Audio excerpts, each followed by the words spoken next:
Ok. Avec l'aide de Dieu, on reprend le Tafresh Bey du Rabbi Rachab. Là où on l'a laissé dans notre suite logique. Samer Vav, c'est dans la deuxième édition. Pour s'y retrouver un peu plus, c'est la haute Lamet tête et le Rabbi Rachab l'a inversé, Tal. Voilà. On va faire le Kitsur et on revient dans le texte. Kitsur, donc le résumé du chapitre précédent. Toutefois, le sujet de l'amenuisement de la lumière, le fait qu'il y ait peu de lumière, ou ribouille, alors d'abord ribouille or, beaucoup de lumière, ou peu de lumière, ou rak l'etzorer ishtashelo. C'est uniquement pour les besoins de l'enchaînement des mondes. L'enchaînement des mondes, c'est ishtashelo asfirot zemizé. L'enchaînement des sphirotes les unes par rapport aux autres. Et là, il nous dit de manière à ce que ça fonctionne en fait. Le miyut dont on parle, le fait que la sphira se retrécisse, entre guillemets, amenuise, réduise sa lumière par rapport au réceptacle à venir, c'est aussi le fait qu'une sphira s'attache à une autre sphira. Il nous dit en fait, afin qu'il y ait cette situation de Ishtashelu. Ishtashelu, ça veut dire une chaîne. Dans la chaîne, il faut que les maillons s'enchaînent. On a vu dans le monde de Tohu, il n'y avait pas cette chaîne, justement. Il n'y avait pas de Voilà, il n'y avait pas vraiment de transmission. Ici, il faut qu'il y ait une transmission avec la notion de Itkalelu, de Itrabod, le fait que les sphirotes vont s'englober les unes avec les autres.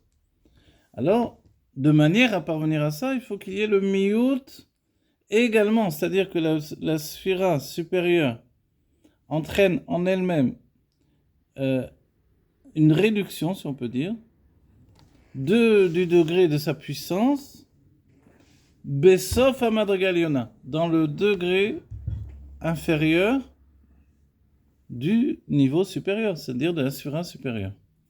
La sphira supérieure, elle a un aspect supérieur et un aspect inférieur, comme nous avons nous aussi, la tête, le cœur et les pieds. Donc, dans le niveau des pieds, entre guillemets, de la sphira supérieure, il doit y avoir un miyut, il doit y avoir une réduction de la lumière. On pourrait se dire, mais c'est déjà les pieds. Sous-entendu, c'est déjà un aspect inférieur de par la structure de la sphira elle-même qui est découpée en trois, forcément. Comme nous-mêmes. C'est ça l'image d'un homme, etc. D'un homme. Je fais presque dit un âne. Alors, c'est à moi. Alors, en fait, malgré ce, on a appris déjà Karsoulé Achayot Keneged Kulam, les sandales, les anges qui sont dans les mondes supérieurs sont supérieurs au monde inférieur. Les sandales, pas les anges. Donc c'est une image pour nous dire que le degré inférieur des mondes supérieurs est supérieur à tout le monde inférieur. Donc, si ça existe au niveau des mondes, étant donné que les mondes sont construits, mémoulés, remplis par des sphirotes, il doit y avoir dans la sphira supérieure également un niveau inférieur qui, pas seulement le niveau inférieur naturel, entre guillemets, automatique, comme nous avons la tête, qui est un aspect supérieur de l'être, le corps qui est déjà inférieur, et les pieds c'est vraiment le niveau le plus bas, et puis il y a le talon, alors là c'est le talon, c'est le niveau le plus externe, etc. D'accord? Comme on dit le talon du Mashiach. Oui. Ok, mais malgré ce, même dans ce niveau du talon de la sphira supérieure, il faut qu'il y ait également ce qu'on a appelé un tzimtzum, c'est-à-dire une réduction de l'intensité de la lumière, de manière à pouvoir s'attacher à l'aspect supérieur de la sphira inférieure. C'est comme si on disait, la sphira inférieure, il faut qu'elle s'élève au maximum, comme un élève par rapport à son rave. Mais la sphira supérieure, elle, il faut qu'elle réduise au maximum. Comme le rave par rapport à son élève. Le rave, il lit la chose telle qu'elle, c'est clair pour lui, allez, on continue. Mais l'élève, il ne comprend rien. Si je faisais des cours comme ça, je lis en hébreu, ça y est, je passe, j'avance. Mais personne ne comprend rien. Il faut non seulement traduire, mais expliquer. Oui. Voilà. Donc ça, cette traduction, cette explication, c'est que, en plus du fait que moi, je suis bien, sans aucune commune mesure inférieure au Rabbi Rachab, il faut quand même que je réduise, chez moi, le niveau d'explication pour qu'il puisse s'attacher au niveau supérieur du niveau inférieur. C'est-à-dire que l'élève met en avant toute sa compréhension, son acceptation déjà, son bitoul, et sa faculté de traduire tout ce qu'il va intégrer. Donc c'est le niveau supérieur de l'élève. Et cette rencontre entre le niveau inférieur, où il y a eu un tzimtzum chez le maître, et le niveau supérieur de l'élève, qui est comme la lettre lamed. On dit le lamed, en haut du lamed, il y a un yud. Oui.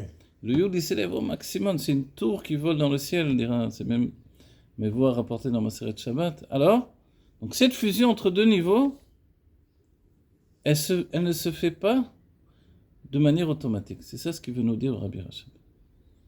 Il y a comme une action interne, intérieure, personnelle à la Sphira, qui est au-dessus, pour permettre à la lumière de s'attacher à l'aspect inférieur. C'est clair, c'est très clair.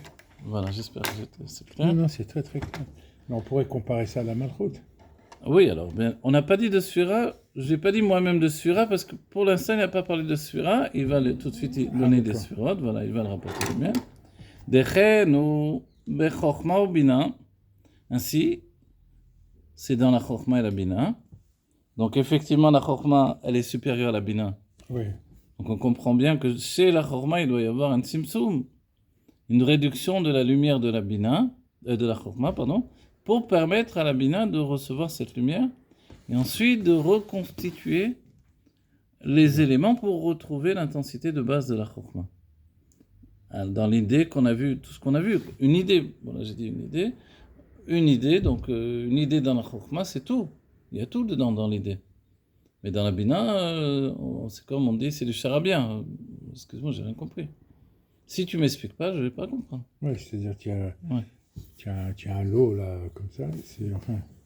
Voilà, chez la chokma, cette notion de j'ai compris mais je peux pas expliquer, Oui, ça existe. Oui, oui. Dans la bina, si tu ne peux pas expliquer, c'est que tu n'as pas compris. Parce que la bina fonctionne par la structure de l'explication elle-même. Pas d'explication, pas de compréhension. C'est pour ça que la bina s'appelle asaga, la sik, c'est percevoir la chose, la comprendre, l'analyser, la structurer, vraiment lui donner un langage, lui donner...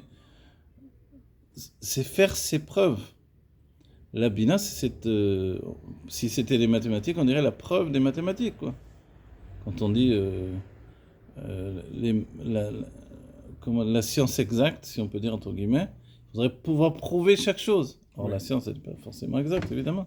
Mais là aussi, l'idée d'une exactitude des faits, ça ne peut pas exister dans la chokma. Ça n'existe que dans la bina. On dit, mais pourquoi ? Parce que la chokma est un tel niveau de perception qu'elle n'a pas besoin de beaucoup pour percevoir. Elle perçoit l'intensité maximum à partir d'une avraka, ça s'appelle. C'est-à-dire, dans la chokma, il y a l'étincelle qui s'allume et ça suffit. Nous avons une image dans l'école du Maguid de Mezritch.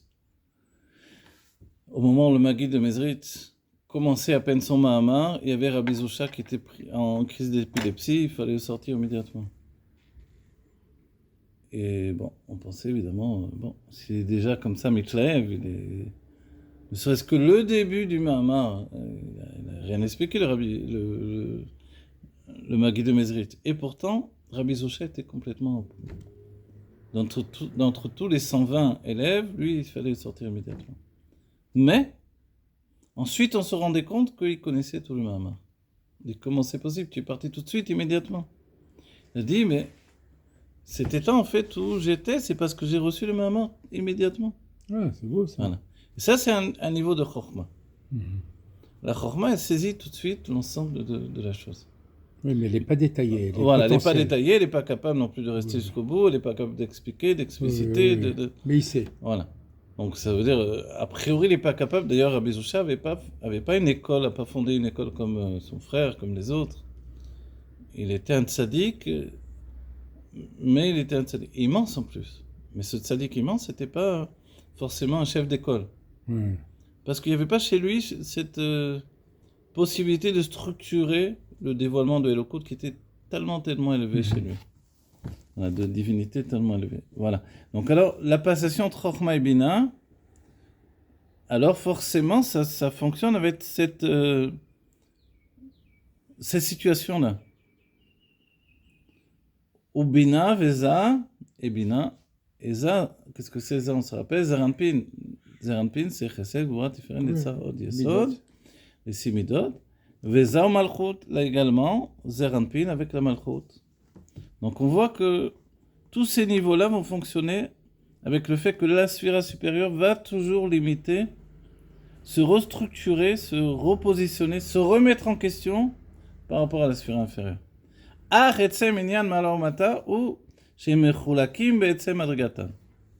alors tu entends? Vous entendez là? C'est-à-dire que, mais pourtant, l'essence même du niveau de haut et bas, c'est qu'elles soient séparées les unes des autres dans leur degré d'élévation. La chorma, c'est pas comme la bina c'est pas comme les sentiments c'est pas comme la malchut. C'est comme ça. Dieu a fait qu'il y a des niveaux qui sont des niveaux où il y a déjà une élévation, entre guillemets, on va dire, automatique ou naturelle. Comme le Tadien le dira, il y a le Rosh Bnei Israël, et ensuite il y a les Talmidei Chachamim, etc. Il y a les Alfei, c'est-à-dire on voit qu'il y a une sorte de pyramide, du niveau les plus hauts au niveau les plus bas. Et jusqu'au niveau du Hamaretz qui lui va recevoir, il va recevoir aussi, mais il va recevoir pas forcément panim el panim. Oui. Pas face à face. Mais quand même, il y a celui, pire que ça, celui qui vient nier le fait d'appartenir à cette structuration de dévoilement de divin. Il veut pas. Comme celui qui n'a pas de respect pour les Talmidei Chachamim. Et là, les sages ont dit que dans ce cas-là, il est Mechalel Shabbat. Un Talmid Chacham, un sage de la Torah est appelé Shabbat. Donc celui qui n'a pas de respect pour un sage de la Torah, c'est comme s'il était Mechalel Shabbat. C'est-à-dire, oui. Donc maintenant, il est en train de transgresser le Shabbat que Dieu préserve. Donc c'est grave. C'est pour ça que les sages ont dit que Divrei Sofrim Chamorim, c'est-à-dire que les paroles des sages sont plus graves. Quand on transgresse les paroles de la Torah de Dieu, a priori on a affaire avec Dieu. Mais quand on transgresse les paroles des sages, on a affaire avec Dieu et les sages. Ça fait deux déjà. Mais comme Dieu, il a transmis à des hommes qui ont donné toute leur énergie, toute leur vie, ont été prêts à mourir et sont morts quelquefois. Donc Kiddush Hashem pour Dieu, pour sa Torah. Alors Dieu, il pardonne moins facilement finalement le manque de respect aux sages. Oui. Donc de là, on comprend qu'on ne peut pas étudier la Torah comme ça. Même si je fais des erreurs dans la Torah, et on fait des erreurs quelquefois. Rabbi a dit, on fait des erreurs. Il y a une histoire avec le Tzemar Tzedek, où il avait donné une réponse alors que le Rabbi l'Admor Ramsey n'était pas là, alors qu'il n'était pas encore Rabbi, et puis il a fait une erreur, et l'Admor Ramsey lui a fait remarquer, et après il lui a dit, ne t'inquiète pas, tu n'es pas Rabbi, tu as le droit de faire encore des fautes, des erreurs, dans la Torah. Quand tu es Rabbi, c'est terminé, il n'y a plus d'erreurs. Mais en dehors de ça, on se rend compte que voilà, il y a des erreurs qui peuvent arriver. Ça va vite les erreurs, hein. Ça va vite, on se trompe, et la dernière fois j'ai fait une erreur, je m'en suis rendu compte. Juste une phrase. Ça ne change pas l'explication que j'ai donnée du Mahamar, du Rabbi. Je me rends compte que j'ai fait une erreur sur le fait, c'était la notion de Yishuv Hadat. Enfin, moi j'ai dit Yishuv Hadat. Mais en fait, l'Admor HaZaken parlait de Yishuv Adam, en fait. Adam. Voilà, il n'avait pas écrit Adam, il avait écrit... Après, il va rapporter le Adam par la suite. C'est l'homme Yushav. L'homme Yushav, moi je l'ai pris dans l'idée que c'était pas intégré dans la tête. Du coup, Dieu a fait que je comprenne comme ça parce que de cette manière-là, j'ai structuré l'explication du maman du Rabbi. Mais en réalité, ça voulait dire que non. C'est pas Meyushav, c'est-à-dire qu'il n'y avait pas des hommes là-bas, c'est-à-dire dans les déserts et les endroits où il y avait trop de chaleur, etc. Il y a quand même des hommes, donc ça veut dire pas l'eau kolkar. comme ça qu'il faut le voir. vivable. Voilà. Et moi, j'avais compris, dans l'esprit, c'était pas Miyushav, c'était pas... Donc, une erreur comme ça. Hein. Mais on apprend de nos erreurs, c'est ça ce que les sages ont dit. C'est-à-dire, d'entre les choses qu'il nous faut retenir la Torah, c'est quand on s'est trompé. S'est trompé, c'est magnifique. Je Après, retiens beaucoup, moi. J'arrête pas de me tromper. Et moi, quand je me suis trompé, après Ça y est, c'est enregistré, c'est sur YouTube, les gens, ils ont écouté, il y a 200 personnes qui ont écouté. Qu'est-ce que je fais? Je vais courir derrière chacun. Ah, tu dis, voilà, je sais que vous n'avez pas compris. Alors voilà, je le dis ici, je m'étonne. Mais le rabbi a dit, celui qui enseigne, il n'est pas responsable de ce qu'il dit. Il peut se tromper en chemin. On va dire, mais comment c'est possible? Parce qu'il y a l'état d'esprit du moment. L'état d'esprit du moment fait qu'on peut, on peut comprendre les choses d'une manière. Et après, avec un peu de tranquillité, on voit que... Qu'est-ce qui se passe? Pourquoi j'ai expliqué comme ça? Voilà, ça c'est la Torah. Quoi qu'il en soit ici, on voit que le niveau supérieur vont donner l'apparition du niveau inférieur. Il va y avoir une liaison entre le niveau supérieur et le niveau inférieur. Et on a vu quelque chose d'extraordinaire, c'est que la sphira supérieure va se prédisposer pour le réceptacle, mais se prédispose à la sphira inférieure également. Et ensuite, le Rabbi Rachab nous dit, oui, mais en réalité, la itralkou de Mala ou Mata, c'est Be'etzem, c'est-à-dire c'était déjà, c'est comme si on disait imprégné, c'est-à-dire fixé dans la sphira elle-même. C'est bon? Oui, la parenthèse, Vezeo sibat haribouy v'amiyut deor. Et ça, c'est la raison du ribouy v'amiyut deor, de ribouy, le fait qu'il y ait beaucoup de lumière, et le miyut, le fait qu'il y ait moins de lumière dans la lumière. Alors, pourquoi on dit deor? Parce qu'il y a le or et le keli. Il y a le réceptacle et la lumière. Oui.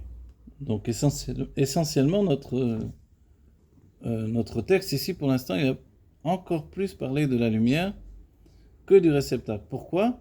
Parce que c'est là où il y a vraiment un chidouche dans l'analyse du Rabbi Rachab. D'après ce que tu dis, on peut comprendre qu'en réalité, toutes les sphères, c'est les mêmes en quantité de lumière, tout ça, et c'est la lumière de la sphère qui se réduit et non pas... On aurait pu, c'est pour ça qu'ensuite il nous rajoute ce passage-là. Bon. Mais oui, ça c'est ce qu'on aurait pu comprendre. S'il ne rajoutait pas ce passage-là, il nous dit chez Mechulakim Be'etzem, c'est-à-dire qu'il y a une différence. Par exemple, toi et moi, on est différents dans notre approche de la Torah. Alors on va dire, bon, parce que, voilà, peut-être moi j'ai lu plus de livres que toi, tu vois, j'ai eu... Tu es prof, toi, tu vas dire... Non, disons de cette idée-là. Après, on dit, non, c'est pas pour ça. On dit pourquoi alors?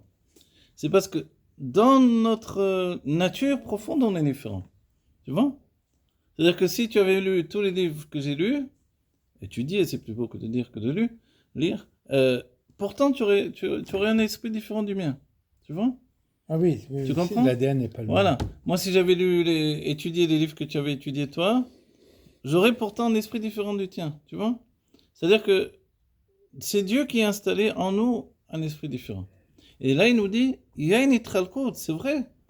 C'est-à-dire que toi, tu veux m'expliquer quelque chose que je ne comprends pas, dans ton métier, dans un sujet où tu es vraiment baki là-dedans, il va falloir que tu me l'expliques pour que je l'intègre. Moi, tu vois, un mathématicien qui vient et qui m'explique quelque chose, et moi, je ne suis pas très fort en mathématiques, ça ne m'intéresse pas, c'est pour ça. Alors, il va falloir qu'il fournisse l'effort mental. Et moi, de mon côté, je vais devoir fournir un effort terrible pour m'y intéresser. Mais en réalité, ce qui se passe, c'est qu'on est différent dans notre nature profonde. Tu vois? Voilà. Ouais, c'est-à-dire qu'un homme n'est pas comme un autre homme. Chacun a ses qualités et ses défauts. Et là, la même chose dans les sphirotes. La chokhma, elle est une sphira particulière, extraordinaire et unique. Et le fait qu'elle soit au-dessus de la bina de toutes les autres sphirotes du monde de Hatzilut, c'est pas parce qu'elle a travaillé pour être plus... Elle a plus étudié, elle s'est plus élevée, elle est devenue plus grande. Elle est née comme ça. Voilà. Si on trouve un exemple dans la Torah, tu vois quand Rachel, la femme de Rabbi Akiva, puisqu'on est dans l'époque des 24 000 élèves de Rabbi Akiva, donc forcément on parle beaucoup de ça. Quand elle a vu dans Rabbi Akiva, c'est Rabbi Akiva en fait. Elle n'a pas vu juste Akiva. Elle a vu comme Rachel et Yaakov, Avinu, il y a une rencontre entre Rachel et Yaakov ici, sauf qu'au lieu de s'appeler Yaakov, il s'appelle Akiva, parce que en même temps, il est lié à Yaakov, parce que Yaakov, on dit, c'est lui qui a attrapé le talon de Esav en disant, cette âme-là, je la veux pour le judaïsme. Donc, elle l'a vue. Et c'est pas cette âme qui s'appelle Rachel, qu'elle est capable de voir dans ce berger la nature de Rabbi Akiva venir. Oui. C'est-à-dire, a priori, c'est une folie ce qu'elle a fait. Mais parce qu'elle a vu le potentiel qu'il y avait en lui. Donc la Chorma, a priori, on la voit, on dit, c'est comme on dit, elle paye pas de mine, quoi. J'en sais rien, moi, qu'il est tellement sage, s'il le fait pas savoir, j'en sais rien, tu vois. Ouais. Comme un tzaddik nista, j'en sais rien du tout. Il se peut qu'une personne, si on n'avait pas dit que Baba Salih c'était un sage immense, elle aurait pensé, bon, il fait des miracles, mais c'est quelqu'un de simple. Et comme ça, ils ont pensé, les Ashkenazim, sur le Baal Shem Tov. Ils ont dit, il fait des miracles, mais à part ça, c'est quelqu'un comme les autres, c'est pas un Talmud Chacham, quoi. Il ne connaît pas vraiment dans la Torah. Il n'a pas une grande connaissance de la Gemara, etc. Jusqu'à ce qu'ils en viennent à se confronter à lui et découvrir que c'est pas juste un faiseur de miracles, c'est toute la Torah. C'est Moshe Rabbeinu, en fait. Mais ça, il faut l'accepter. Parce qu'a priori, Moshe, on pense pas que c'est Moshe. Tu vois ? C'est très dur pour la classe intellectuelle.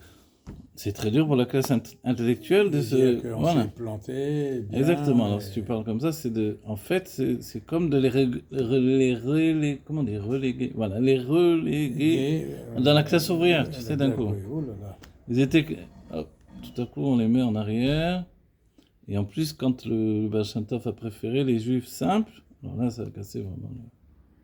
Casser l'ambiance, comme on dit. Allez, on va voir. Ou Kemo de Adam Kadmon. Au Mala, donc Adam Kadmon, il est Mala. Il est Mala Betsem, on va dire il est Mala, mais parce qu'on l'a mis là. C'est-à-dire que j'ai mis quelqu'un président, donc forcément il est au-dessus des autres. Tu vois ? Président de la République. Mais c'est une grande question, ça, même dans la Chassidoute. C'est-à-dire dans la Chassidoute, j'ai entendu ça quelquefois chez les Chassidim de Pologne. Ils disent, mais tu mets un streimel sur la tête d'un âne et tu dis c'est mon rabbi et ça y est. C'est-à-dire c'est toi qui le fais comme ça. C'est une image qu'eux ils donnent, hein, c'est pas moi qui...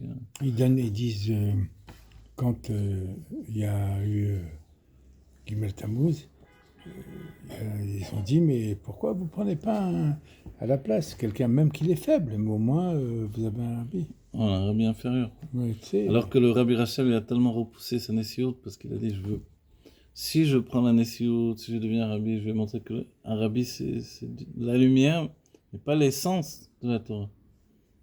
Et ça je peux pas. C'est ce qu'il a retenu tellement d'années. j'ai pas compris. C'est-à-dire, il pensait avec sa nava, avec son humilité. Oui, la lumière. Parce qu'un rabbi, c'est l'essence même. C'est pas. Ah oui, non, je comprends. Pas, Parce que la lumière, l'essence, c'est un dévoilement, tu vois. Oui, donc l'essence et la lumière, voilà. c'est. Voilà, eux, ce qu'ils disent, c'est ça. C'est le moment qu'il y a la lumière, ça va. Ah, Tu d'accord. vois. Donc, bon, ça va pas être un âne, vraiment. Évidemment, il va étudier, il va se mettre au niveau, il va travailler. Et nous, on va l'élever, on va lui donner du kavod, etc. Donc, tu vois, c'est le peuple qui fait le roi. Tu vois, c'est dans cette idée-là. Tu vois. El Melech Beloam. Le peuple a décidé, toi tu es notre roi. Ok. Ils ont bien décidé du Vaudor, non? Le Vaudor, ils ont pris un Vaudor. Non, voilà, tu es notre roi, tu es notre Dieu. Allez, vas-y.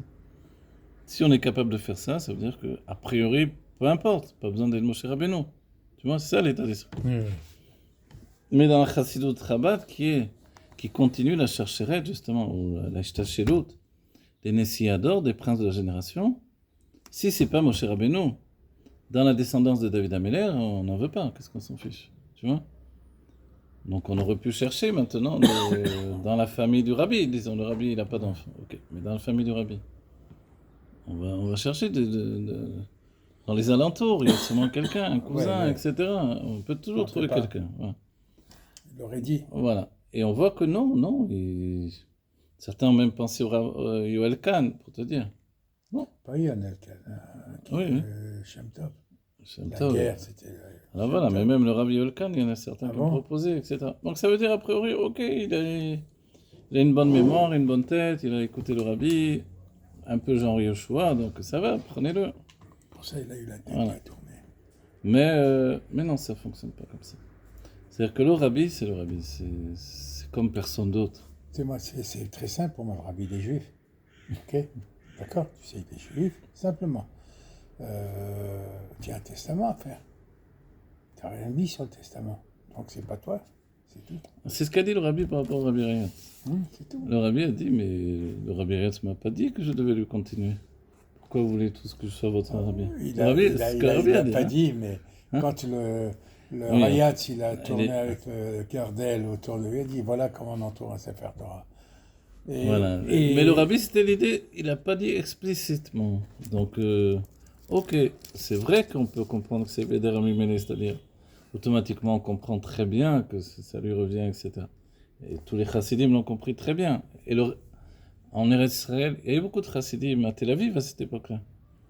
Et c'est le groupe des chassidim à Tel Aviv, c'est le Rav Yoel Kahn, le Rav Yoel, j'ai dit n'importe quoi, Avram Paris, on reste avec la discussion tout à l'heure, Rav Avram Paris qui était un vieux chassid, un chassid du Rabbi Rayatz. Il a dit j'ai travaillé des années avec le Ramash, ce qu'on appelait le Ramash. Oui. Et je sais que c'est lui le rabbi. Et ça a vraiment joué dans la vision des choses. Et puis après, c'est la rabbinite qui a beaucoup influencé. Et puis après, les rêves aussi qu'on a fait régulièrement, que les grands chassidim ont fait. Bon, mais ce qu'on vient de dire là, c'est que la chorma, elle est chorma pas parce que, entre guillemets, elle a eu des pistons pour se mettre en haut de tout le monde. Non. C'est que en réalité, Betsem, elle est là. Tu vois? Là, il y a une histoire de Chassidut de Pologne à nouveau, que j'avais lu dans un journal de Chassidut de Pologne, où il y avait des vrais Torah et des histoires de Chassidut. Il y avait un rabbi d'une Chassidut qui est parti, qui est niftar, et puis un mot. Et puis, il y a eu plusieurs discussions pour savoir qui allait lui succéder. De manière naturelle, on a pensé à son fils.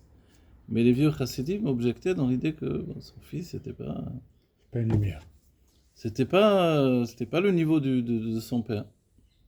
Donc est-ce qu'il allait vraiment, ou c'était pas un autre niveau, il pensait qu'ils étaient supérieurs au niveau du fils en fait. Et qu'est-ce il a fait le fils? Il a dit, je vais vous raconter une histoire. Il y avait de nombreuses personnes qui ont décidé d'aller escalader la plus grande montagne. Ils se sont mis en route, ils ont travaillé, ils ont escaladé, etc. Ça a pris des années. Et quand ils sont arrivés en haut, finalement, ils ont trouvé là-bas un jeune homme qui était là-bas. Ils ont dit, mais qu'est-ce que tu fais là, toi? Il a dit, mais moi, je suis né ici. Voilà. Et c'est avec ce machin-là qu'il leur a dit, vous allez beau faire, vous allez travailler, mais vous n'êtes pas né là, à cet endroit où je me trouve. Voilà. Et ça, cet argument-là, il a une valeur extraordinaire. C'est beau, Voilà. C'est propre en plus. Ouais, bah, c'est propre, ça n'a pas été dégradant. Ouais. Et c'est ça ce que l'on dit ici. C'est-à-dire, Be'etzem, dans son essence, la valeur de la sphira qui est au-dessus, il faut la reconnaître. Tu vois? Je sais pas comment te dire. Si on regarde autour de nous, évidemment, les grands chassidim, il n'y en a plus des tonnes et des tonnes aujourd'hui. Ce n'est peut-être... alors, Rav Gizbour, à mes yeux, c'est peut-être le plus grand chassid qu'on voit de nos yeux, quoi, au niveau de la connaissance de la Torah et la sainteté de son travail personnel sur lui. Voilà. Donc on est impressionné. Mais c'est quand même pas le rabbi. Mais on va dire, oui, mais si c'est pas le rabbi, alors pourquoi il est tellement élevé? Parce que voilà, il a un niveau. Ce niveau, c'est pas juste que je vais étudier la même chose que lui, je vais y arriver. Parce qu'a priori, j'ai étudié beaucoup de choses comme lui. Je suis pas à ce niveau-là. Alors qu'est-ce qui se passe? C'est un niveau de l'âme. Un niveau de l'âme, on ne peut pas le recommencer, on ne peut pas le structurer, on ne peut pas l'inventer. C'est ce qui se trouve. Et c'est comme ça qu'on a choisi le rabbi, et c'est comme ça que la chorma de Hatzilut, elle brille par sa suprématie, elle influence sur tout le monde de Hatzilut. De là, tu veux dire comme ça qu'une âme, elle est finie. Elle est finie. C'est ça tout l'esprit du Rabbi Racham, même si ensuite elle travaille. Non, mais parce qu'on va se dire, elle est complète. Ouais. Elle a la possibilité d'être les pieds ou la tête. C'est comme si tu disais qu'elle a un libre arbitre. Son libre arbitre, effectivement, c'est d'accepter ce qu'elle est en fait. Ouais. Mais on le voit que par le grand bitou, la grande anava des grandes tzadikim, ils n'ont pas vraiment une conscience de ce qu'ils sont réellement, quoi. C'est-à-dire, David Améler, dans son enfance, il ne pensait pas qu'il serait le roi d'Israël. je sais pas, Baba Saleh, il savait pas ce qu'on lui voulait, quoi. Il voulait partir chez le rabbi, être un chassid du rabbi. C'est sa lettre, mais c'est écrit. C'est le rabbi qui lui a dit non, vous resterez en Israël. Il y a une grande alia des Juifs du Maroc, ils ont besoin d'arabe. Il lui a dit, voilà. là-bas. Voilà. Et les Baba Saleh, il avait dit que Dutch, le père de Dutch, du Rav Dutch, c'était un tzaddik caché.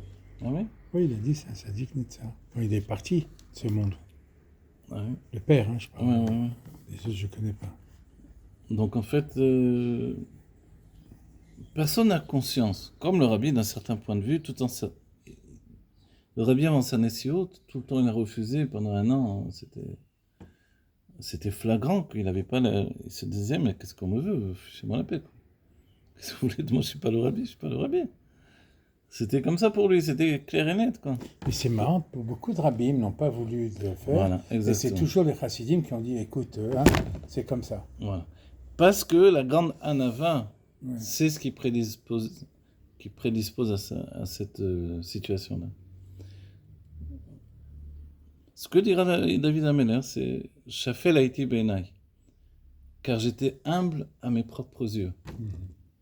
L'humilité qu'il avait de lui-même, c'est-à-dire la vision sur son être, fait que il se pensait le plus petit de tout son peuple, en fait. Mais quand il fallait être roi sur les autres, alors là, oui, il s'imposait. Voilà, c'est un guerrier. Là. Ah voilà. Là, il s'impose parce qu'il prend sur lui au sérieux le rôle qu'on lui a attribué. Vous voulez que je sois roi? Ok, je sois roi. On m'a dit que je suis roi. En fait, B'Etzem, il est déjà roi.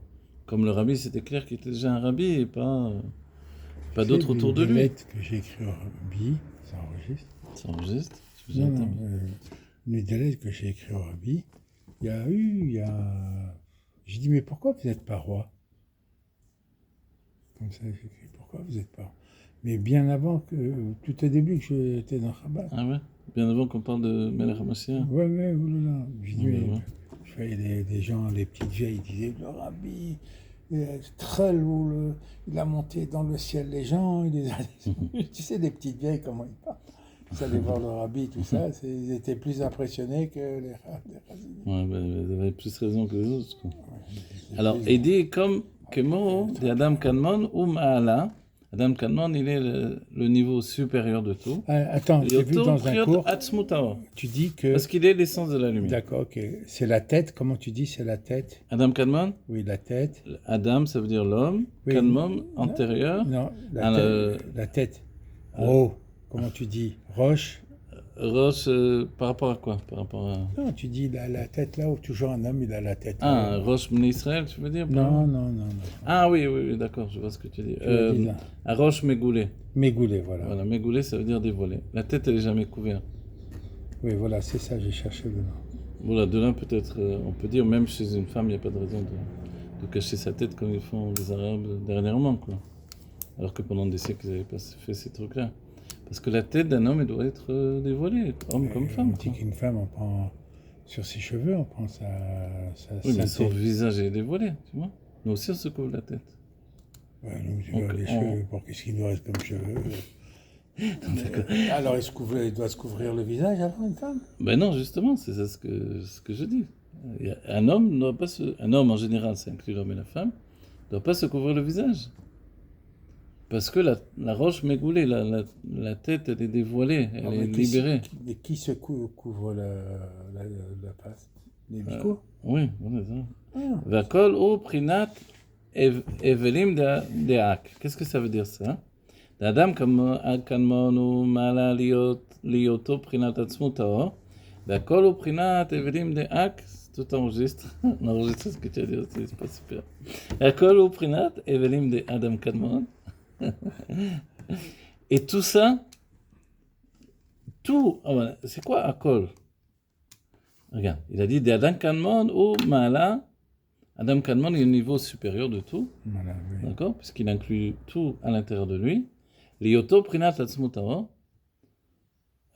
compte tenu qu'il est le niveau de l'essence de la lumière, même sur ça, après, évidemment, dans l'explication, c'est pas exact. Va kol prinat evelim de ak.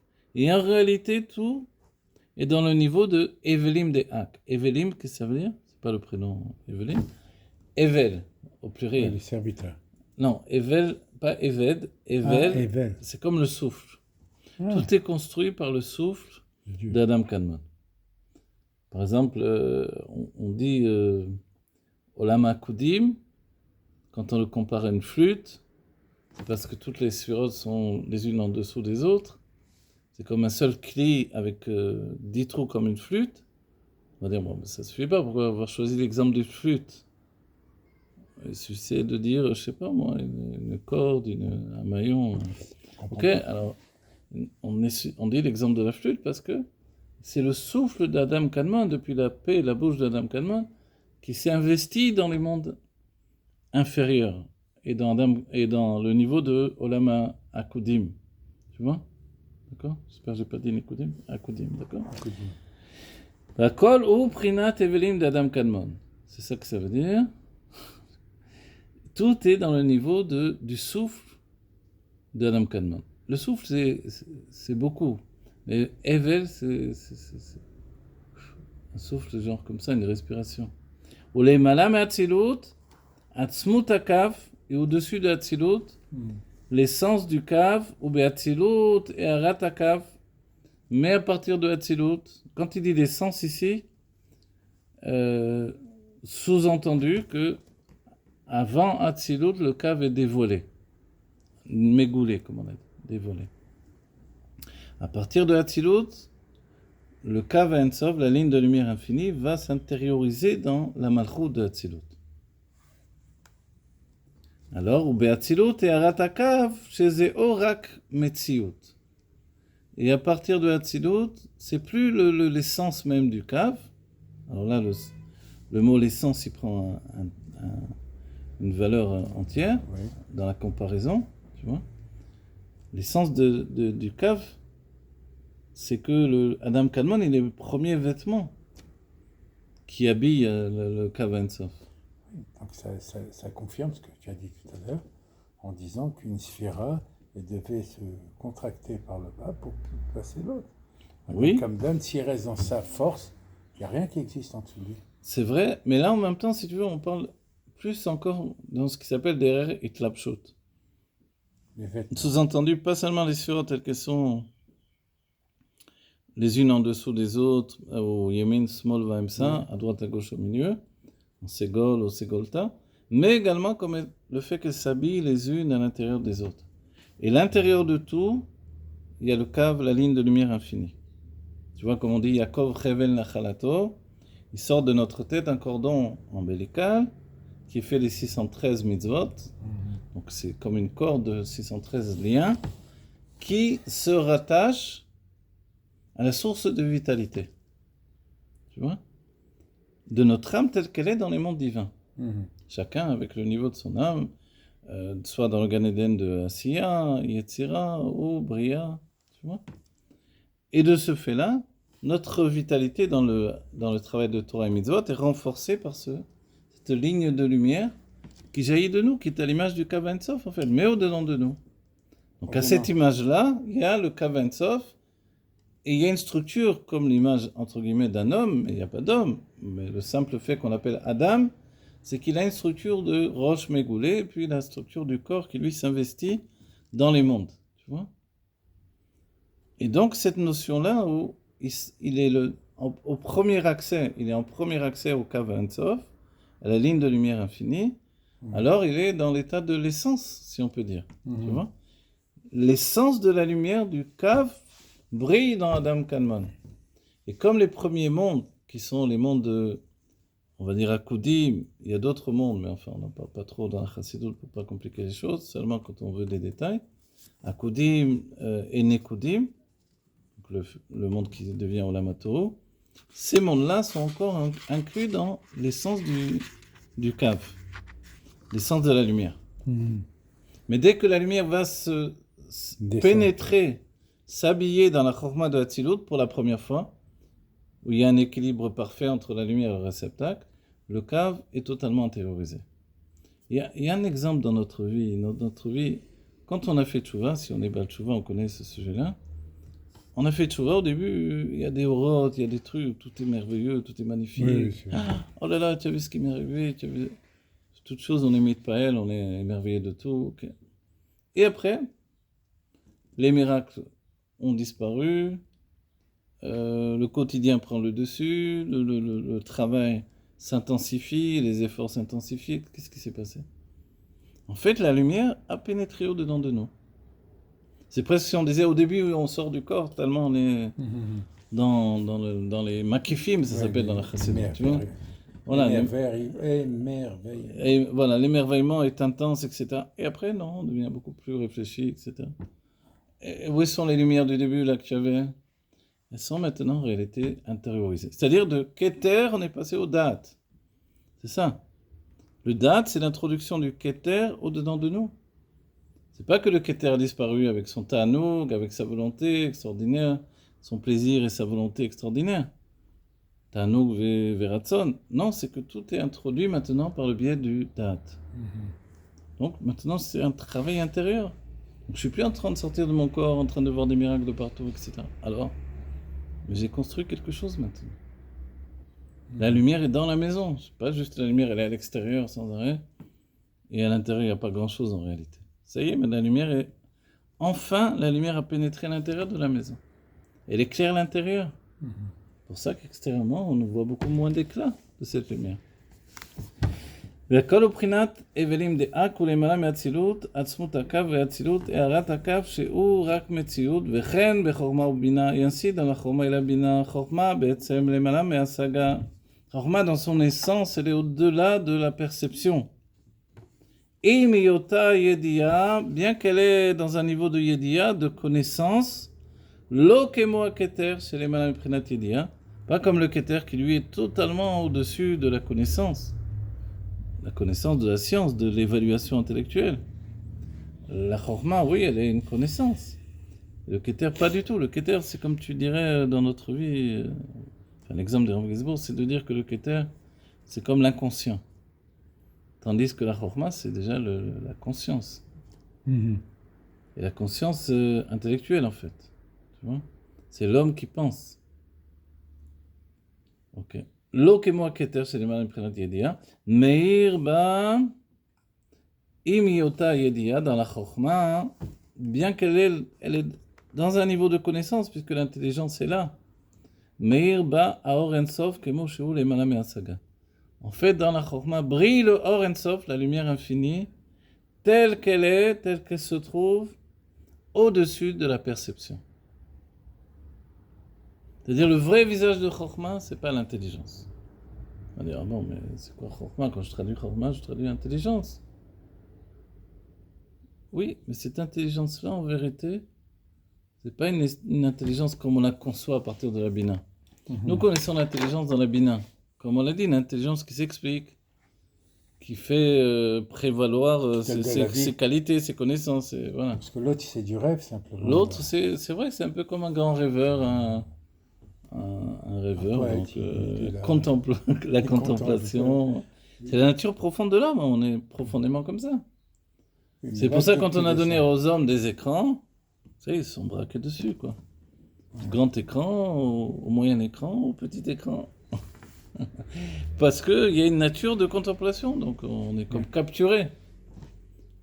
Et ça vient du fait que la chokma n'est pas structurée dans la désignation de sa connaissance. Donc elle n'est pas une yediya, ni comme on la trouve dans le dad, ni comme on la trouve dans la bina. Et ça, c'est une chose très très importante. Ce qui fait que la Torah ne peut pas être niée finalement. Elle ne peut pas être niée. Ouais, on ne peut pas nier la Torah. Pourquoi on ne peut pas la nier? C'est-à-dire quelqu'un vient et me dit, viens, je t'explique, tu vois, tout ça c'est faux, etc. Non, ça ne tient pas debout. Pourquoi? Parce que la Torah n'est pas venue me dire pourquoi je dois croire en elle et pourquoi elle est vraie et pourquoi. La Torah, c'est comme ça, elle est vraie. Et elle a sa vérité. Tu prends, voilà. tu prends pas. Exactement, c'est un pack, on va dire. Un train. C'est comme ça, c'est tout. Vous ne pouvez pas fonctionner comme ça. C'est ce que les Grecs ne supportaient pas en réalité. Ça veut dire. Mais non, la Torah, c'est l'esprit de Dieu. Ah, c'est des bêtises, ça. C'est un homme qui a écrit, mon cher. C'est un grand homme, il a écrit la Torah, soyez raisonnable. Le problème de ce genre de raisonnement, c'est-à-dire que toi tu viens, tu parles comme ça, tu as un niveau intellectuel et un niveau spirituel qui est Maintenant, moi, tu vois, je viens, quand tu me parles comme ça, tu me dis, ouais, c'est un esprit de Dieu. Je dis, mais attends, moi, je pense moi, je dis, tu savais ce que j'ai fait avant de venir ou ce que j'ai fait hier. Et tu sais, tu te sens tellement petit là, parce que tu dis, comment je vais approcher de ça? C'est pas possible. Ah non, c'est vrai. Il y a deux manières, finalement, je me rends compte un peu.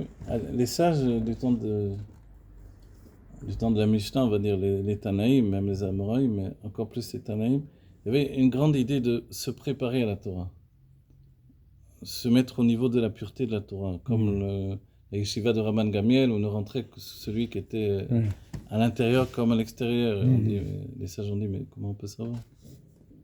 Tu vois, Mais il y avait qu'un ange, il avait mis un ange qui regardait les gens à l'intérieur, s'ils étaient à l'intérieur comme à l'extérieur. C'est-à-dire que ce qui paraît, ça peut être comme une mascarade en vérité, tu vois, un masque. Et je fais croire que je suis un sage, que j'ai la crainte de Dieu, en vérité, zéro. Au Maroc, il y a eu un truc comme ça. Au Maroc, un sage, soi-disant, il faisait grand livret de Torah, tout ça. Je crois que c'est le père du Rabbi Pinto. Je crois, il n'a pas voulu aller à la conférence. Les gens lui ont dit, mais Rabbi, il faut y aller. Il n'a pas voulu aller, il n'a pas été. Et quand ils ont raccompagné le gars, ils ont cru qu'il fumait, l'autre. Il leur a dit, mais moi je ne suis pas juif. Tu sais, il leur a expliqué des trucs invraisemblables. Et il n'y a que le Rabbi Pinto qui il m'a dit, mais comment tu sais qu'il était pas juif? Parce qu'il ne remuait pas quand il priait. Il y a même une histoire comme ça qui ressemble aussi. Ouais. C'est beau. Une histoire avec le Ben Ishraï aussi qui ressemble à ça. Ah, tu m'as dit les enfants là? Ouais, les enfants, ouais. C'était un sultan arabe, il a envoyé son fils. Il a dit, je les jalouse, je vois que j'ai envie d'envoyer mon enfant aussi, étudier avec eux. On lui a dit, mais ils vont jamais accepter. Un enfant non juif qui vient étudier la Torah avec les enfants juifs, ils vont jamais accepter. Elle a dit, je vais le déguiser, ils ne vont pas le reconnaître. Bon, c'est vrai que ça peut marcher, et ça a marché. Donc ils devaient être tous très typés de toute façon. Ils n'ont pas vu la différence a priori, les maîtres. Et c'est le Ben Ishra, quand il est arrivé, à la chose, il a dit, cet enfant là-bas, il n'est pas juif, il faut le sortir. Alors ils ont été se renseigner, ils ont découvert. Et après on a dit, mais comment tu as pu savoir, Rabbi? Enfin, Rabbi, je sais pas, le Ben Ishra s'est appelé Rabbi, mais... Et il a dit, j'ai vu que pendant la prière, il ne bougeait pas. Les enfants juifs, quand ils prient, quand ils disent des psukim, ils étudient, ils bougent. Et lui, il ne bougeait pas. Et l'explication, c'est que ce mouvement-là, c'est le mouvement de l'âme. Si on n'a pas ce mouvement de l'âme, c'est qu'il y a un petit problème, c'est pas normal. Le Raphaël me dit comme ça, avec deux personnes. Deux cousins, comme ça, il m'a dit... Enregistre. Lui, il est juif, tu enregistres? Eh bien oui, j'ai pas arrêté, tu veux que j'arrête, il faut me dire. Tirer la sonnette d'alarme. Et l'autre, il n'est pas juif. Ah oui, eh bien oui. Car on me dit lui, et l'autre, c'est-à-dire tu risques pas de le trouver. Mais l'autre, il fallait pas qu'on l'aide. Alors venez, on va continuer. Oui. Alors on commence la méthode Tal Vainyan ou, et le sujet est, c'est bon, si on a un peu de temps devant nous, on fait au moins T'inquiète pas. On s'investit un petit peu au moins. Vainyan ou, et le sujet est Deine ikar efresh ben chorma ou bina ou de chorma tofes be'etzem adava ou bina tofes rak be'metziut adava. Alors l'essentiel de la différence entre chorma et bina, c'est que la chorma, elle tofes, c'est-à-dire elle saisit l'essence be'etzem adava, l'essence de la chose, ou bina tofes rak be'metziut adava. Et la bina, elle saisit uniquement l'existence de la chose. Attends, excuse-moi. Tu peux reprendre? Parce que moi, j'ai confondu avec que Bina, elle, dans ma tête, elle donnait vie à la chose. Alors, viens, on regarde. Il nous dit, la différence entre Chorma et Bina, c'est que la Chorma tofes be'etzem adava. La Chorma, elle se saisit... De l'existence. Non, de l'essence de la chose. De l'essence de la chose, oui.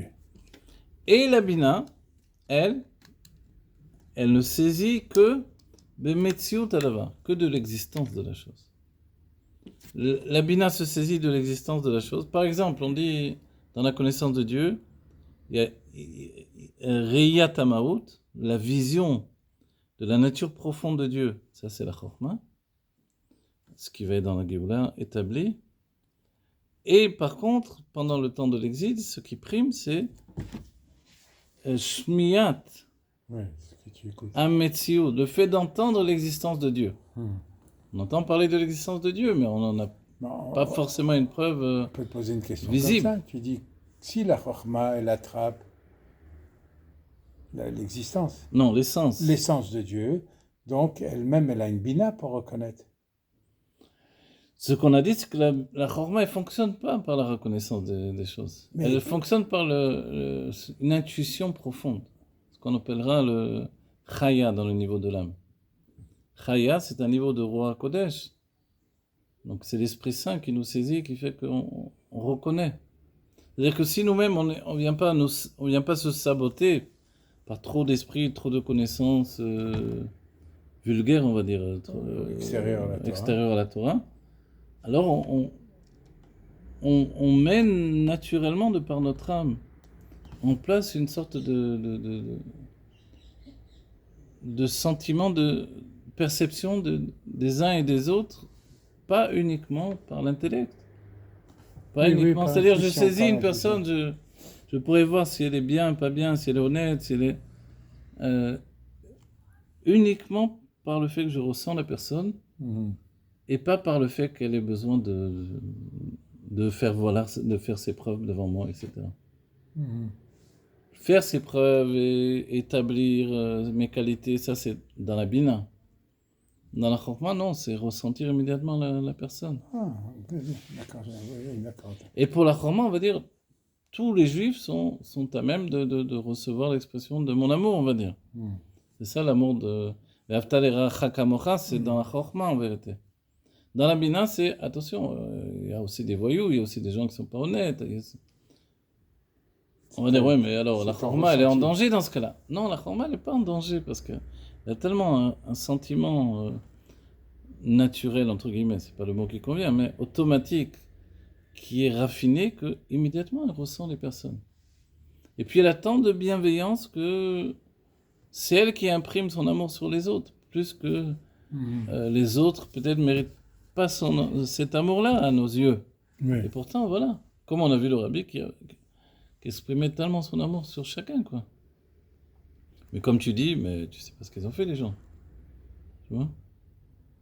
Quelqu'un vient me voir à la choule, il me dit, oui, moi j'ai fait des choses horribles, etc. etc. Oui, mais tu n'as pas fait Je dis, aujourd'hui. mais Dieu, il accepte la tchouva de chacun. C'est très important. Oui, mais pas me pardonner, j'ai fait des choses horribles dans la vie. Je dis, ok, mais on avance, on progresse. Et puis le désir le désir du bien, c'est ce qui prime dans le judaïsme. Mhm. Oui. Certains disent que peut-être Moshe s'en est voulu d'avoir tué l'Égyptien, etc. En quoi ils sont déroulés? Et Là, ça certains aurait dû. pensent que c'était comme ça, parce que ça établissait peut-être une nature d'assassin chez Moshe. Il y a des paroles comme ça chez les sages. Et que c'était imprimé même dans son visage, etc.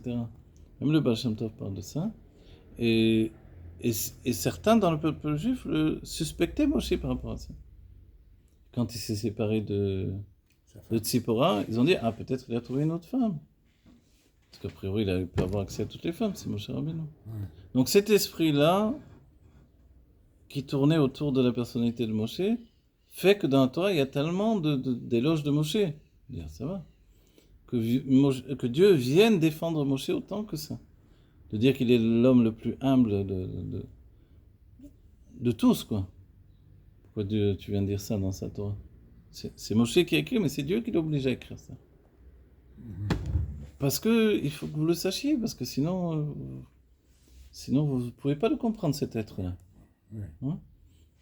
Oui, Donc en fait, ça c'est la chorma. La chorma, c'est pas quelqu'un qui est au milieu de la problématique des autres, qui commence à partir de la bina. Lui, il a dit ça de lui, il a dit ça de l'autre. La chorma n'a rien à faire de rien, elle s'en fiche total. Pourquoi? c'est à l'état pur. Parce qu'elle est en train de regarder en haut, elle ne regarde pas en bas. Donc elle n'a rien à faire de vos histoires. Ça peut être comme ça. Donc c'est ça la chorma, c'est ça.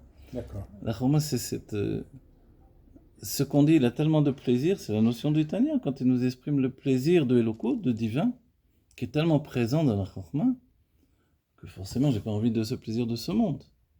C'est que, bon, j'ai pas le choix, il faut que je mange quelque chose pour vivre, etc. Alors je vais pas manger des choses horribles, alors je vais essayer de faire un bon repas, en sachant qu'il y a des vitamines, etc. Et que, voilà. Et que même ça doit être bien agencé, parce qu'on mange avec les yeux, etc. Ok. Mais en dehors de ça, en fait, on s'en fiche pas mal. Et pas à chaque fois que je vais manger, je vais me dire, ah, je vais me faire un kef, ça, je vais me faire un kef, ça. Bon. Ça, c'est à partir de la bina. Je n'ai pas dit que Non, c'est mais impossible. Mais c'est à partir de la bina. Je serai avec toutes les midotes, moi. Donc, celui qui a déjà établi que l'important pour lui, c'est l'Aïlokut, c'est ça, c'est ce qu'on étudie là. Et on ne se rend pas compte. On se rend compte quand on y vient, quand on étudie, en fait. Oui, C'est quand on étudie que tout à coup, on se rend compte, mais c'est ça l'essentiel, qu'est-ce que j'ai fait tout ce temps? Si bien que même dans les Mamarim, dans la Cheshichot, dans la Torah en général, il y a des degrés. Et quand on arrive à ces degrés-là, où on parle tellement à proximité du divin, qu'on ressent que, mais où j'étais tout ce temps, pourquoi j'ai pas étudié? oui, c'est vrai, tu as raison. Voilà. Et puis on s'en veut, et on dit je vais. Bah, je retourne à voir le match de football. Et c'est Ok. c'est rare, c'est la folie. Ok. Alors voilà. Donc tout ça, en fait, c'est quoi ce qui nous entraîne, en fait, dans la compréhension? Voilà. Si c'est clair pour la Chorma, elle, on a dit, elle saisit vraiment l'essence du sujet, ou la nature profonde d'un sujet. Ok? Comme le rabbi nous fait remarquer, Maout, le mot Maout qui veut dire nature profonde, le Maout, ce sont les lettres de Ma'ou Adavar. Qu'est-ce que la chose? Tu vois? Ma'ou Adavar, c'est le Ma'ou. Qu'est-ce que c'est? Mais attends, si j'ai bien compris la chose, c'est que la chorma, par exemple, d'un rabbi, par sa chorma ici, il voit ton ensof à toi. Ouais. Et de là, il arrive à savoir. Il saisit tout de manière. C'est ce qui est dit sur le Mashiach, le lien de Réar Vadain, c'est-à-dire pas besoin de preuves établies. Et le rabbi dit, on a déjà vu ça en plus chez le Harizal par exemple. Ou chez le Harizal, ou chez les Rebim, chez le Baal Shem Tov. Ces notions où le Harizal a été suspecté à cause de ça, parce qu'il ne comprenait pas les sages de son époque. Après, ils ont établi sa grandeur. Et surtout, il avait un Rav Posek Halacha qui a établi sa grandeur. C'était le Rabbi Yosef Karo, qui a dit qu'on trouvait d'équivalents du Harizal que dans les Nevi'im des anciens. Voilà. Donc, cette notion-là de prendre conscience qu'un homme comprend sans avoir besoin de preuves établies, et les preuves établies, c'est la Bina. La Bina, elle construit. Elle construit comme on construit des arguments, etc. Dis-moi, la Gemara, quoi. Parce que là, lui, non, c'est une vision claire et nette des choses. Immédiate. C'est l'intuition. Voilà, l'intuition. Alors, c'est chez les bonnes Voilà. femmes. Et ça, c'est la Chokhmah. La Chokhmah, elle a l'intuition divine, le niveau de Chaya. Donc, il y a de l'intelligence, justement, on a dit, mais cette intelligence, elle est vive, comme un niveau d'intelligence vive, pas qui est travaillée, structurée, etc. Qui est pure. Voilà, pure. Donc elle peut tout comprendre en réalité, mais elle n'en voit pas elle-même le besoin. C'est pour ça qu'un rabbi te voit toujours bien. Voilà. Parce qu'il voit même si tu as fait des fautes, mais il voit ton... Voilà, exactement. Il voit exactement... Ah, d'accord, ok. Maintenant, il y a des aspects. Il y a des histoires où on voit le Baal Shem Tov, il arrive dans une auberge, l'aubergiste, il l'accueille, et il lui montre la chambre, voilà, Rabbi, c'est ma plus belle chambre, etc. Et le Baal Shem Tov, il se met à crier, quoi, tu veux que je dorme dans un lit où tu as fait une affaire avec une femme? Alors, on va dire, qui lui a dit? Il y avait des traces, il y avait quoi? Non, évidemment, c'était impeccable, il n'y avait rien de... Tout de suite, il a ressenti ça. Donc ça, c'est pas quelque chose qu'on établit par des preuves, etc. La Bina ne fonctionne pas comme ça. C'est quelque chose de... C'est la Chokhmah, tout de suite. Hop. Voilà. Alors, maintenant, on va voir la Bina, c'est quoi alors par rapport à la Chokhmah? De Bina, i prinat asaga, vechol asaga, i betsiur adavar lo be'etzem. La Bina, elle est la perception. Et la perception d'une chose, perception, mais pas perception asaga, c'est-à-dire vraiment avoir une connaissance de la chose. Comme tu dis, je connais en long, en large et en travers la chose. Comme quelqu'un qui révise, il connaît par cœur. Comme quand on passe une smicha, par exemple, bassa vechala, tu passes, Mais si tu n'as pas révisé, tu n'as pas réécouté, tu n'as pas compris, tu n'as pas vu tous les textes, le char, le Taz, si tu n'as pas été au bout des idées, mais tu ne sais pas répondre aux questions, tout simplement. Tu ne sais pas de quoi on te parle.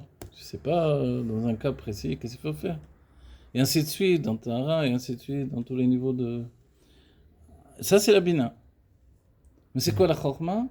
Il sait tout sans avoir besoin d'étudier rien. Voilà, non. Alors, on va dire que la Chorma, elle est beaucoup plus prédestinée à la Pnimiut Torah, tu vois. Parce que là, ça, c'est quelque chose qui lui part directement. Il faut beaucoup d'intuition.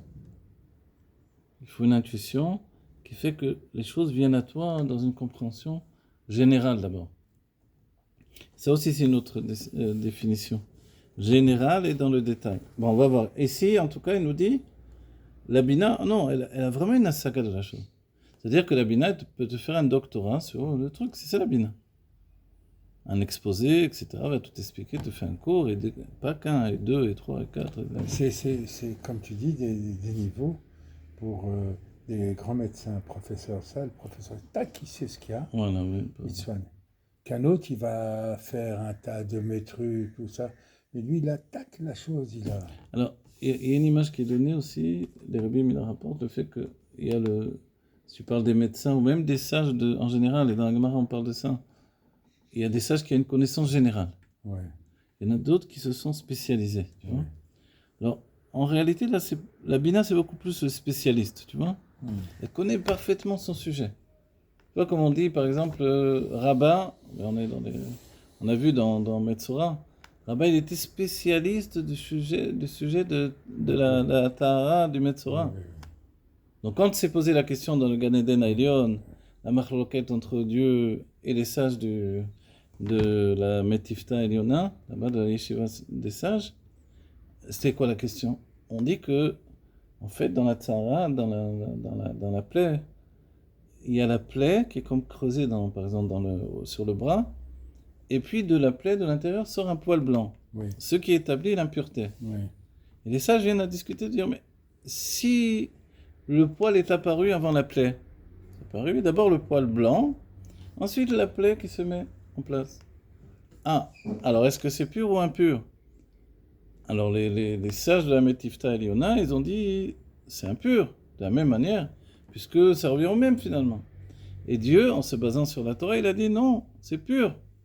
Pourquoi? Parce que la Torah, elle a dit un seder, un ordre des choses. D'abord, il y a la plaie, et la tsarat, dans le blanc de la tsarat, jadis ce poil blanc. Voilà. Les autres, ils ont dit non, du moment que ça arrive au même. Donc, ils disent que c'est impur. Et Dieu dit non, c'est pur. Alors, on va dire, mais qui va les départager? Alors, ils ont dit, il y a seulement Rabbin. Lui, Rabbin, il a dit, Ani Echad, je suis le seul. Dans les Negaïm, mais également dans les Ohalot, etc. Alors, mais dans les Negaïm, il fallait aller le chercher, Dieu a envoyé le Malach HaMavet, qui est venu le prendre, d'abord il étudiait tout le temps. Finalement, il a réussi à l'emporter, et quand il est parti, il y a cette phrase qu'il a dit, je ne saurais pas dire si c'est vraiment qu'il a dit de sa bouche, c'était dit comme une batte colle, et il a dit Taor, Taor finalement. Donc lui, il a spécifié que c'était pur. Voilà. Yaakov, il dit c'est le moment où il montait, il a dit Taor, Taor. Donc c'est pour ça que je ne saurais pas dire si c'est sorti de sa bouche, si c'était une voix qui est sortie. Quoi qu'il en soit, c'est lui qui a dit ça. On va dire quoi? En fait, tout de suite, il a donné le psak halacha. C'est-à-dire, c'était comme Dieu, dans le sens où, si c'est pas Kasséder, c'est pas dans l'ordre fixé par la Torah, non. C'est très important. Voilà. Alors, on va dire, donc, se spécialiser comme quelqu'un qui devient un grand spécialiste sur une matière, c'est très bina. Voilà. Parce que la bina, elle travaille dans le détail. Elle connaît tout du détail. La chorma, elle a une connaissance générale, mais elle ne rentre pas dans le détail. C'est la différence que l'on donne dans la Torah entre Moshe Rabbeinu et Rabbi Akiva. Moshe Rabbeinu, il connaît toute la Torah. Mais quand il entend la Torah de Rabbi Akiva, donc Beroa Kodesh, tout à coup, il se rend compte qu'il ne connaît pas tous ces détails-là. Tilim, sur la halachot, donc des milliers de halachot sur les tagim de la Torah. D'où ça sort cette histoire-là? Et il dit, c'est la Torah de Moshe, que Moshe a reçue au Har Sinaï, ça vient du Har Sinaï. Donc Moshe, on va dire, mais c'est lui qui a donné la Torah, pourquoi il ne connaît pas? Ça c'est Chokhmah et ça c'est Bina. La Bina, ça vient développer les choses dans le détail. Dans Chokhmah, il n'y a pas le détail. Il y a cette vision d'ensemble. Chokhmah, c'est tchou. Voilà. Banzai. Voilà. Donc la mer, on voit la mer. Ça, c'est la Chokhmah. Et la Bina, elle vient, elle dit, voilà, la mer, elle est composée de ça et de ça. Voilà. On m'a dit que quand tu regardais l'eau avec un microscope, tu voyais des Magen David. Ah bon? La mer. Ah, la mer elle-même? Bon, Oui. voilà, dans le... Oui, et le sujet des étoiles, en tout cas, j'ai vu dans les livres Ama Pecha, là, le livre là, la Révolution, là où il expliquait la science selon la Torah, etc. Il rapporte aussi les gouttes d'eau qui... Je parle de Ou l'eau de les la eaux mer. que- Hein, quand à tu l'eau de la la mer, regardes. alors, L'eau de la ouais. mer, tu vois du Magen David. Ah ouais? Magen David, Magen David. Alors voilà, Enon Milvado, c'est ça ce que ça veut dire. Il n'y a rien d'autre que Dieu. Donc des Bina et Prinata Saga. Donc la Bina, c'est la perception des choses. On peut dire même l'identification des choses. Voilà, c'est clair et net. Vechol Saga, I Betsiur Adava, Lo Betsem Adava. La saga, la perception, elle est sur le dévoilement de la chose. Comment la chose s'est structurée, comment, etc. Mais pas l'essence de la chose, forcément. Vayenu rak bemetziut adavar levad en uma ou choulé. Donc, le er uma ou, voilà, j'étais en train de me questionner pourquoi en. Er uma ou. Comment la chose, elle est. C'est-à-dire à partir du moment où elle se dévoile. Mais si elle n'est pas dévoilée, j'ai rien à dire sur ça. J'ai pas de preuve j'ai pas accès à cette chose-là. Voilà.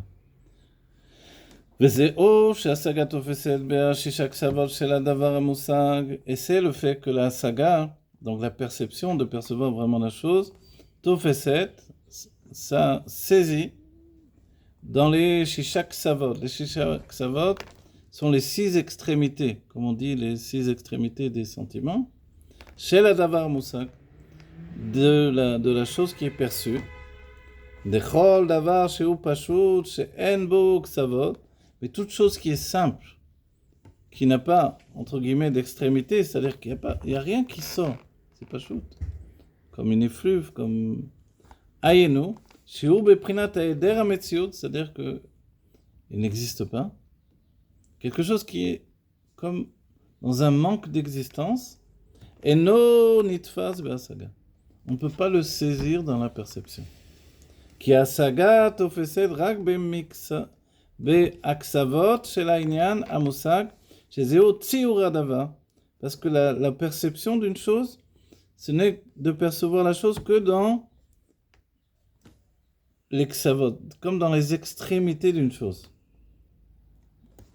Donc, peut-être que la chose est dévoilée. Shezeo tziur hadavar, et ça c'est le dessin d'une chose. Sheurak metziut hadavar lo etzem mauto. Ce qui est finalement le dessin d'une chose, l'existence d'une chose, mais non pas la nature profonde d'une chose. Choulé. La chorma, mais par contre la chorma, tout ça c'est bien, mais la chorma par contre, tofez be'etzem ou maut hadavar. Elle se saisit de l'essence et de la nature profonde de la chose. Choulé.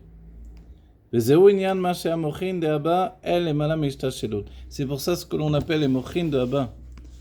L'intellect de Abba, du Partsouf Abba, la structure de Abba, c'est la Chokhmah, c'est au-dessus de la Hishtashelu. C'est au-dessus, finalement, du monde de Hatzilut lui-même. De Inyan Hishtashelu, il avait alou shayarak beprinad metziut levad. Parce que la Hishtashelu, l'enchaînement des mondes, de cause à effet, c'est uniquement quand il y a une metziut d'Abba. C'est-à-dire, s'il n'y a pas d'existence, c'est-à-dire, si tu t'assois devant moi et tu dis rien, je ne peux pas te connaître. Comme l'image que les sages disent, Rabbi Akiva, il y avait Rabbi Yoshua qui percevait qu'il était un grand sage, mais Rabbi Akiva, il n'ouvrait pas la bouche des années. Rabbi Eliezer, donc, il ne pensait pas forcément que Rabbi Akiva, c'était un grand sage. Et après, ça s'est dévoilé. Qui plus est, si on remonte à Rachel, elle a vu même avant qu'il commence à étudier la Torah. Alors, comment elle a vu qu'il pourrait atteindre ce niveau-là? C'est-à-dire, elle a perçu quelque chose qui est de l'ordre de la Chokhmah. On va dire, oui, mais c'est une femme. Comment ça se fait? Et le Hari nous donne une raison, ça. Il nous dit, mais c'est pas une femme comme les autres, en fait. Parce qu'une femme comme les autres, elle reste pas tant d'années loin de son mari. Oui, c'est vrai. Et ensuite, quand elle a parlé avec sa voisine, on dit que c'était Eliyahu Navi, qu'il disait enfin. Il lui a dit, ton mari t'a abandonné des années. Et elle a dit, mais si mon mari viendrait là maintenant, je lui dirais, retourne étudier encore 12 ans. 10 ans. 12 ans, 12 ans, 12, 12 ans, 12 et pas 12, de- 24. Donc en fait, il est reparti étudier 12 ans sans même lui dire shalom. Bon, c'est un peu spécial. Et le Hari, il dit, mais c'est pas possible, cette situation-là. On a beau raconter, c'est formidable, c'est une femme extraordinaire, mais c'est pas normal. Une femme, elle veut être à côté de son mari. Ouais. Une autre femme, elle aurait dit, prends-moi avec toi, j'en sais rien, on se débrouillera, je viendrai, je sais pas. Je sais pas pourquoi ils devaient se séparer réellement, je me demande. Ils pouvaient pas habiter ensemble et qu'il a étudié. A priori, ils Mais devaient Rabban s'immerger Gamiel, totalement. C'était pareil, Rabbi Eliezer. c'était Non, ils pareil. étaient mariés justement, Raman Gamel, Rabbi Eliezer, ils avaient une femme, ils avaient une maison. Oui, mais il venait pas avec. Mais ils habitaient à côté. Ah, Donc ils Rabbi étaient- Akiva, il oui, aurait oui. bien pu Ah, aussi. peut-être il était loin, lui, peut-être. Alors, c'est pas tellement compréhensible. Ce que dit le Hari, il dit c'est une femme normale, elle ne peut pas vivre une chose comme ça. Et il dit c'est parce qu'en fait, elle avait une âme masculine au-dedans d'elle, qui fait qu'elle se suffisait à elle-même en réalité. Donc elle pouvait très bien accepter de vivre loin de lui. Ce qui a expliqué cette situation-là. Voilà. Donc de là, le fait qu'elle ait pu voir comme un homme, le niveau de Chorma, de voir en lui Rabbi Akiva, qui n'existait pas encore. C'est-à-dire si elle a laissé toute sa fortune, elle a laissé sa maison, sa richesse, son mode de vie, tout ça pour absolument. un berger qui est parti vivre loin d'elle, étudier la Torah loin d'elle, c'est pas normal. Donc c'est qu'il y avait en elle cette Chorma qui a vu en lui, avant même qu'il ne l'exprime, avant même qu'il le sache lui-même. Alors peut-être qu'on dira que c'est une sagesse féminine, mais là, d'après l'explication du Hari, ça fonctionne dans notre explication ici, du texte. Donc, les mochin de Abba, comme le mochin c'est le cerveau, mais là on Ouais. sous-entend l'intellect de Abba, donc le père, qui est la structure de la Chokhmah, c'est au-delà de l'Ashtashilot, donc, bien qu'il se trouve dans le monde de Hatzilut, et qu'il entraîne le commencement du monde de Hatzilut, il va donner naissance à tout le monde de Hatzilut, mais lui, il est en dehors du monde de Hatzilut. Parce que lui, il fonctionne dans une notion de Yesh Mi'ain, et le monde de Hatzilut fonctionne dans un niveau de Ila ve Alul. Il avait. Alul. Alors, Alul. lui, il est, comme on dit en latin, là, ex nihilo. Ouais. Il est une existence, Chorma Me'ain Tematse, une existence à partir du néant. Le néant, c'est le Keter, il n'y a pas vraiment de néant. Mais le monde de Hatzilut, depuis la Chorma, c'est de cause à effet. La Bina, elle est un effet de cette cause première qui est la Chorma, et ainsi de suite, toutes les surotes qui vont construire le monde de Hatzilut. De'inyan Ishtashelut, Ila ve'alul, Shayar, Rak ve'prinan Metziut levad. Tout ça, quand on dit Ila ve'alul, donc de cause à effet, c'est uniquement quand il y a une Ishtashelut, quand il y a une Metziut, pardon. Quand il y a une existence, on peut construire la cause et l'effet. Mais s'il n'y a pas d'existence, Mashenken, Bedavar Atzmi, Eno, Shayar Inyan Ila ve'alul. Mais par contre, dans une chose essentielle, on ne peut pas parler de Ila ve'alul. On ne peut pas avoir de cause à effet. C'est-à-dire que je ne suis que l'effet d'une cause qui a précédé. Nous, on l'entend dans notre monde où on vit. Finalement, je suis l'effet d'une cause qui a précédé. Dieu a fait que je suis dans cette vie. J'ai eu un père et une mère qui m'a enfanté. Et voilà, je suis là et je continue à mon tour, et etc. Et si je pense comme ça, c'est parce que mon intelligence vient de mon père. Si j'ai une bina qui fonctionne, elle vient de ma mère, etc. Tout cet héritage, qu'est-ce que ça veut dire l'héritage? Ça veut dire ça, exactement. Cause à effet. Comment on traduit le terme héritage ici dans le Pnimut Torah, l'intériorité de la Torah, la Chassidut? Ila ve'alul, cause à effet. Ce qui veut dire, tu hérites de toutes les qualités, de toutes les tares et de toutes les... Voilà, on est OK. Donc, moi, je ne suis pas moi-même d'un certain point de vue. Tu es toi, mais à partir de ce qui a précédé. Voilà. Et en vérité, quand on cherche les sujets des Gilgulim, on comprend qu'on est nous, aujourd'hui, dans notre vie, à partir des vies précédentes. Une fois j'étais riche, j'ai pas servi Dieu, j'ai pas étudié la Torah parce que j'étais trop riche. Dieu l'a dit d'accord, tu vas venir pauvre. Tu reviens pauvre, tu dis toujours pas la Torah, tu dis j'étais trop pauvre. Alors on va trouver un juste milieu, etc. etc. Bon. Là, j'ai entendu une histoire de un cours du Rav Ashkenazi et il a dit il y avait un enfant qui souffrait beaucoup du fait que son père ne s'occupait pas de lui. Et finalement, l'adulte a porté cette souffrance, et quand il est arrivé après 120 ans dans le Gan Eden, Dieu lui a dit, alors tu as été content de ta vie? Il a dit, non, pas du tout, j'étais pas content. Il a dit, pourquoi? Parce que mon père, il me regardait jamais. Et ça m'a suivi toute ma vie, et j'ai beaucoup souffert de ça. Alors Dieu lui a dit, ne t'inquiète pas, tu vas te réincarner dans un téléphone, et ton père, il va avoir les yeux sur toi du matin au soir. Il n'y a plus de tâches de Je ne suis pas sûr que c'est une histoire vraie. Non, il y avait, j'ai pu oublier une petite histoire comme ça, où Rabbi il avait l'habitude d'aller toujours dans une auberge. Et l'aubergiste était quelqu'un de sérieux, Shomer Shabbat, tout ça, tu vois. Et quand c'est le fils qui a repris, le Rabbi, il ne voulait plus aller dans l'auberge, c'est pas comme le père. Alors le fils, il a vu le Rabbi, il a dit, pourquoi tu ne viens plus à l'auberge? Parce qu'il n'y a pas mon père. Il dit, oui. Il dit, parce que je ne suis pas comme mon père. Il dit, mais toi, tu es comme ton père. Le Rabbi s'est mis à pleurer. Il a dit, je te demande pardon, je retourne dans ton auberge. Ah oui? Ouais, t'imagines un peu? Oh là, elle est profonde cette histoire. Ouais, dis-toi, tu me dis, et toi, tu es comme ton père. Toi. C'est profond, hein? Oui. C'est dingue. Très très profond comme histoire. Ouais. Tu vois, moi, je ne sais pas nager, je m'en fous, hein, je reste au bord de la mer. Hein. Ok. Alors, est-ce qu'on va terminer le cours? On continue encore un petit peu. Tu me dis, c'est toi le patron. C'est moi le patron, le patron avant tout. Il y a un livre Mais comme ça. Alors, tu risques pas de faire exploser sur un tas?